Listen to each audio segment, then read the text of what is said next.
സംസ്ഥാന സർക്കാർ നടപ്പിലാക്കുന്ന സമ്പൂർണ്ണ ഡിജിറ്റൽ സാക്ഷരതാ പദ്ധതിയായ ഡിജി കേരളത്തിന്റെ ഭാഗമായി അടിമാലി ഗ്രാമപഞ്ചായത്ത് വോളണ്ടിയേഴ്സ് ട്രെയിനിംഗ് പരിപാടി സംഘടിപ്പിച്ചു. അടിമാലി ഗ്രാമപഞ്ചായത്ത് ടൗൺ ഹാളിൽ നടന്ന പരിപാടി ഗ്രാമപഞ്ചായത്ത് വൈസ് പ്രസിഡന്റ് അനസ് ഇബ്രാഹിം ഉദ്ഘാടനം ചെയ്തു.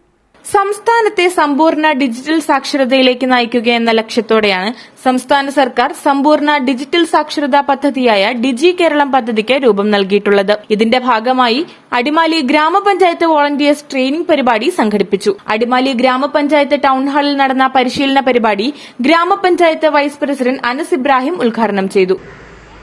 വളരെ ആത്മാർത്ഥതയോടെ നമ്മുടെ പ്രവർത്തനങ്ങൾ സമീപിച്ചാൽ നമ്മുടെ പഞ്ചായത്തിലെ ഏകദേശം 27 ആദിവാസി സെറ്റിൽമെന്റുകൾ ഉൾപ്പെടെയുള്ള മേഖലയിൽ കടന്നു ചെന്നുകൊണ്ട് നമുക്ക് ഡിജിറ്റൽ മാർഗനിർദ്ദേശങ്ങൾ അവരിലേക്ക് എത്തിക്കുവാൻ നമുക്ക് സാധിക്കും. അതുകൊണ്ട് തന്നെ ഏറ്റവും മഹത്തരമായ ഒരു പദ്ധതി കൂടിയാണ് ഇത്. ആരോഗ്യ വിദ്യാഭ്യാസ standing committee chairman CD Shaji പരിപാടിയിൽ അധ്യക്ഷത വഹിച്ചു. പരിശീലനം നേടുന്ന വോളണ്ടിയേഴ്സ് എല്ലാ വാർഡുകളിലും വീടുകളിലും എത്തി ഡിജിറ്റൽ സാക്ഷരതാ പ്രവർത്തനങ്ങൾക്ക് നേതൃത്വം നൽകും.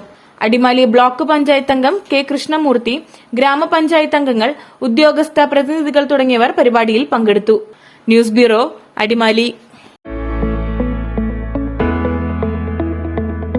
നിങ്ങളുടെ സ്വപ്നം വിദേശ ജോലി, വിദേശ പഠനം എന്നിവയാണോ?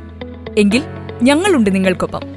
ഭാഷാ പഠന രംഗത്ത് വർഷങ്ങളുടെ കൈമുദ്രയുള്ള റോയൽ ബ്രിട്ടീഷ് അക്കാദമി നിങ്ങളിലേക്ക്. IELTS, OET, ജർമ്മൻ, CBT എന്നിവയുടെ regular evening online batches royal British അക്കാദമിയിൽ നിങ്ങൾക്കായി ഒരുക്കിയിരിക്കുന്നു.